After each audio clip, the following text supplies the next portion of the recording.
대드덕 대충격이다. 퍼펙트 스톰 터졌다. 사실 무시무시한 말이죠. 그만큼 대한민국에게는요, 국정 공백이 심화된다는 이야기입니다. 대드덕은요, 레임덕보다 더 심한 권력 누수 상태를 말합니다. 그만큼 통치력이 없어져서 점점 더 무정부 상태로 가고 있다는 뜻입니다. 이런 상태에서 우리 경제 전반에는요, 국내외적인 도전을 받고 있습니다. 국내적으로는 내수가 무너졌고요. 해외에서는요, 트럼프의 보복 관세부터 시작해서 중국의 경제 침체가 대한민국의 경제를 압박하고 있는 겁니다. 이대로 가다가는요, 최악의 상황, 현재가 복합위기라고 하는 다양한 위기가 현재 와 있는데 이 위기가 터지면 그야말로 최악의 어떤 위기가 만들어진다, 이렇게 이야기할 수 있다는 뜻입니다. 지금은요, 퍼펙트 스톰이 터졌습니다. 이것을 어떻게 이제 관리하느냐의 문제가 남았거든요. 그만큼 말입니다, 우리 경제 상황이 쉽지 않다는 거예요. 실제로 말입니다, 경제 수장들 이야기를 들어보면 삼각 퍼펙트 스톰이 오고 있다, 이렇게 이야기합니다. 일부에서는 터졌다, 이렇게 이야기하고요. 삼각 퍼펙트 스톰이라는 게 복합위기를 말하잖아요. 첫 번째는요, 대한민국이 과거의 성장 모델을 가지고 현재를 대응하고 있다는 거예요. 게다가 미래도 준비하고 있다는 겁니다. 이게 문제라는 거죠. 과거의 성장 모델은 과거일 뿐이거든요. 변화가 되면 변화에 맞춰서 성장 모델을 끌어올렸어야 되는데 이게 끌어올리지 못하고요, 과거에 안주하고 있다는 겁니다. 마치 일본처럼 말입니다. 그래서 대한민국의 전체 성장 모델이 지금 위협을 받고 있다. 이게 첫 번째 위기. 그러니까 퍼펙트 스톰이라는 복합위기의 첫 번째라는 뜻이고요. 여기다가 대내외 여건이 심각하다. 중국은 침체가 심각해지고 있는 거고요. 미국은 자국우선주의가 심각해지고 있습니다. 특히 보편관세가 우리나라에게도 10% 20% 매겨진다면 대한민국은 최악의 시나리오를 쓸 수밖에 없다. 이게 두 번째 위기, 퍼펙트 스톰이라는 뜻입니다. 세 번째는요, 정치적 불안이 지금 사회적 불안까지 확산이 됐거든요. 이게 말입니다, 자칫 경제로 전이되면 이것은요, 그야말로 최악의 복합위기가 터진다는 거예요. 외환위기하고는 차원이 다르다, 이렇게 이야기합니다. 다시 말해서 하나의 위기뿐만 아니라 성장 모델의 위기, 전통적인 성장 모델을 가지고 가는 것에 대한 위기, 대외 여건에 대한 위기, 정치적 불안에 대한 위기, 이것이 경제를 뒤덮으면 외환위기 때보다 더 큰 위기가 올 수도 있다. 지금 이렇게 이야기합니다. 과거 김대기 대통령 비서실장이 그런 얘기했잖아요. 터지면 끝장이라고. 외환위기에 몇십 배 된다고 이야기했죠. 그게 지금 터질 수 있다. 저는 이렇게 생각을 합니다. 그만큼 최악의 상황이 지금 현실로 벌어졌다, 이렇게 이야기할 수 있는 겁니다. 실질적으로도 보면 말입니다, 지금 해외의 연구기관들도 해외의 투자은행들도 대한민국의 탄핵 정국은 과거와는 다르다예요. 노무현 대통령 때는 탄핵 정국이 있었지만 중국 경제가 호황이었습니다. 그렇기 때문에 한국 경제의 역풍은 막았다, 이렇게 이야기합니다. 주가는 많이 떨어졌지만 최악의 시나리오는 안 썼다는 이야기예요. 박근혜 대통령 때는 2016년 반도체 상승 사이클이 계속됐기 때문에 경제 위기를 막을 수 있었다예요. 그러나 윤석열 대통령 탄핵 때는 지금 내외적으로 어렵다는 겁니다. 중국의 경제는 둔화되고 있죠. 미국의 관세 폭탄은 계속 불어닥칠 거죠. 결국은요, 내부도 나쁜데 외부의 역풍까지 직면해 있습니다. 과연 여기에서 무슨 일이 벌어질까? 현재는 이미 퍼펙트 스톰이 터졌다라는 그런 이야기까지 나올 정도로 심각한 상황이라는 뜻입니다. 과거 말입니다. 대한민국은 그만큼 말입니다. 상황이 굉장히 좋을 때가 많았어요. 위기 대응을 잘했기 때문에. 노무현 대통령 때도 위기 대응을 잘해서 주가는 14.63% 코스피가 떨어졌지만요. 대응은 잘해서 경제가 붕괴되는 것을 막았거든요. 박근혜 대통령 때는 6.43% 올랐습니다. 그러면서 경제가 최악의 상황이 되는 것은 없었습니다. 그런데 지금은요. 이미 올 들어서 말입니다. 코스피 지수가 9% 넘게 떨어져 왔습니다. 그런데 지금 탄핵 정국이 벌어진 거예요. 현재까지는요 마이너스 3.29% 떨어졌지만 앞으로 시장은 어떻게 될지 모른다 이렇게 이야기합니다. 그만큼 롤러코스터 장세가 심각하다는 거예요. 실질적으로 전문가들 이야기하는 것도 들으면요. 지금 대한민국은 절체절명의 위기다 이렇게 이야기합니다. 기본적으로는요.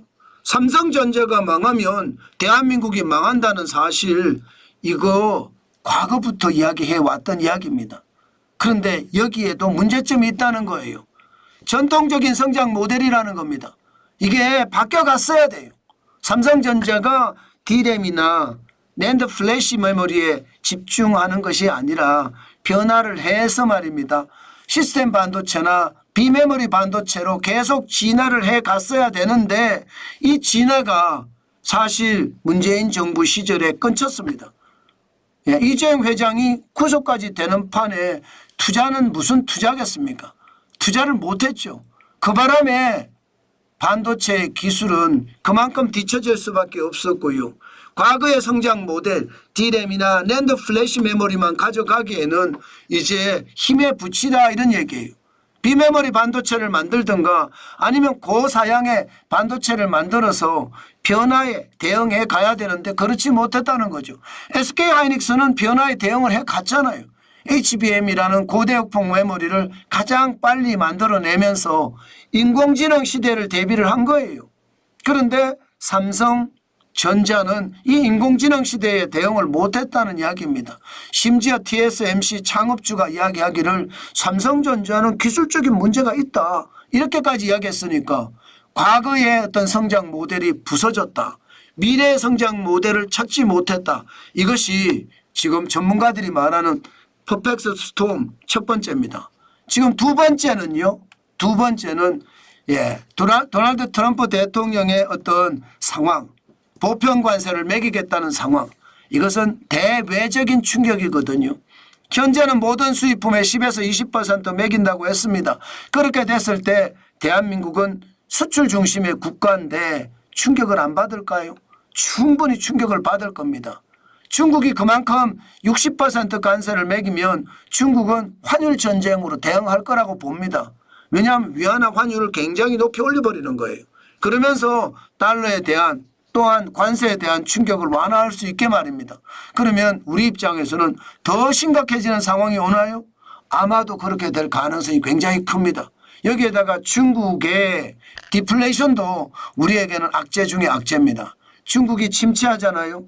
그러면 우리 수출액 중에 거의 25%가 중국으로 들어간단 말입니다. 그런데 이게 들어가는 게 느슨해질 수 있다는 이야기죠.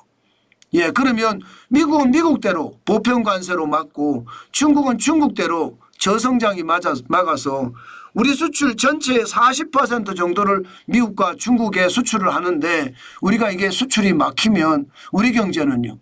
이게 바로 퍼펙트 스톰 2라는 겁니다. 그만큼 심각한 상황이 발생될 수 있다는 거예요. 그리고 세 번째는 결국은요. 비상계엄 선포에 따르는 탄핵 정국이 계속이 되면서 정치적 혼란이 엄청나잖아요. 이게 사회적 혼란으로 발전이 됐습니다. 이제 경제적 혼란으로 간다는 겁니다. 만약에 경제적 혼란으로 갔을 때 어떻게 될까요? 아마 경제를 싹 휩쓴다. 그렇게 이야기할 정도로 경제는 굉장히 어려워질 겁니다. 그 어려움이 결국은요. 대한민국 전체의 어려움으로 발전될 가능성이 굉장히 높다. 이렇게 시장은 이야기하고 있는 겁니다. 이렇게 되면 여러분 시장은요 최악의 어떤 상황을 맞을 수도 있습니다. 왜 최악의 상황을 맞을 수도 있느냐. 기본적으로 제가 말씀드린 것을 종합을 해보면 뭐 삼성전자를 위시에서 대표성을 가지고 있으니까 위시에서 전통적인 성장 모델에 빠져 있어서 미래 성장 모델에 대응하지 못한다는 이야기, 여기에다가 대외 여건이 좋지 않다는 이야기, 여기에다가 국내의 어떤 상황도 굉장히 나쁘다는 이야기, 이것은 어떻게 생각하면 한마디로 정리가 될 수 있습니다. 그 한마디는요 구조적 위기입니다. 대한민국 경제 구조가 붕괴하는 위기, 그게 저는 심각하다고 생각합니다. 충분히 그렇게 올 수 있습니다. 이 구조적 위기는요 어떻게 해결할 방법이 없어요. 이제는요 그냥 시스템이 무너지는 얘기니까 여러분도 생각을 해보세요. 시스템이 무너지면 재건하기가 굉장히 어렵잖아요. 지금 그런 상태로 간다는 겁니다. 만약에 이게 길어지면 길어질수록 이제 퍼펙트 스톰은요 대한민국의 절망이라고 해야 되나요? 멸망이라고 해야 되나요? 멸망까지는 좀 심했는지 모르지만 절망이라고 할 수준으로 갈 수도 있습니다. 그게 결국 국가 신용 등급이 떨어지는 건데 현재까지는 세계 3대 국가 신용평가기관은 대한민국을 신용등급 전망 자체는 안정적, 그리고 국가 신용등급은 높은 수준을 유지하고 있습니다. 피치는 위에서 네 번째 등급이고요. 무디스와 S&P는 세 번째 등급입니다. 그런데 이게 무너지면 앞으로 더 큰 일이 벌어진다 이렇게 생각을 합니다. 때문에 지금 말입니다. 꼭 필요한 것은요. 꼭 필요한 것은 리더십이 부재. 리더십이 지금 무너졌다는 이야기잖아요. 그러면 리더십의 대안을 만들어야 됩니다. 여야 정 협의체가 만들어져서 저는 리더십을 대신하는 그런 싸우는 게 중요한 게 아니라 위기를 해결하는 게 중요한, 정치적으로는 싸우더라도 경제만은, 죄 없는 경제만은 싸우지 말자는 거예요. 그래야 대한민국이 미래가 있다는 거예요. 지금 현재가 경제가 멈춤 상태입니다. 멈춤. 이 멈춤 상태가 길어지잖아요. 제가 여러분들에게 말씀을 드릴 거는 앞으로 1, 2주 안에 민주적 절차에 따른 해결책이 나오지 않으면 이게 멈춤이 뒷걸음질 칠 가능성 굉장히 큽니다. 만약에 뒷걸음질 치잖아요. 경제는 와르르 무너질 수 있다는 거 다시 한번 여러분께 말씀을 드립니다. 그만큼 대한민국은 절체절명의 위기 속에 있다는 겁니다. 성장 모델도 무너지고 있고요. 대외 여건도 악화되고 있고요. 정치적 혼란이 사회적 혼란으로 전이가 된 상태, 이것이 경제적 혼란으로 전이가 되는 순간 펑 하고 터진다 이렇게 얘기할 수가 있는 겁니다.